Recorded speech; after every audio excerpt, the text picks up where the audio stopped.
Scientists researching the huge Greenland ice sheet say that this summer's melting has been one of the most severe on record, and it's raising the level of oceans around the globe. They say that climate change is accelerating the rate of melting, and that will increasingly threaten millions of people living in coastal cities and also low-lying areas. Well, our science editor David Schuckman has the second of his two special reports from Greenland.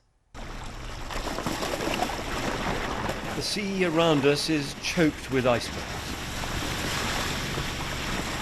There are so many, our boat struggles to get any further. More and more chunks like this are breaking off the Greenland ice sheet, and each one adds more water to the sea. Eventually, all of this ice will melt and raise the level of the ocean, only by a tiny fraction. But in the decades ahead, as the planet heats up, more ice here will melt, with potentially catastrophic implications right around the world.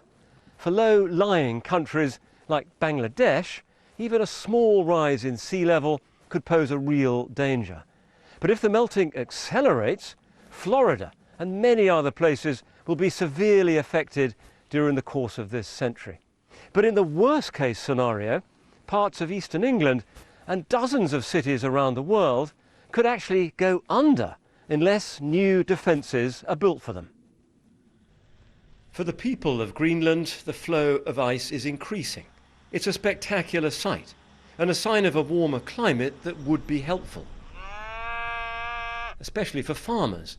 We find these cattle grazing on the shore beside the icebergs. But these young Greenlanders say they're worried that the more the ice here melts, the more flooding there'll be in other parts of the world.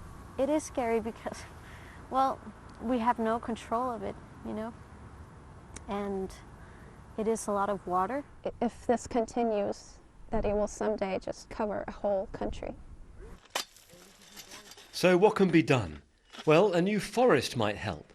The scientists who study Greenland's ice hope these trees will soak up the carbon from all their flights. I was criticized online for having a high carbon footprint, and I thought, okay, that's legitimate, but I can do something about it, because I was aware of people planting trees here in South Greenland, and I got involved and we started to make it happen.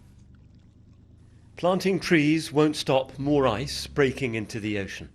Only action on a global scale could make any serious difference. And in the meantime, the melting here means seas everywhere are bound to rise. David Schuckman, BBC News in Greenland. Fascinating reports there from David Schuckman, the second of his two special reports. We have much more on our website.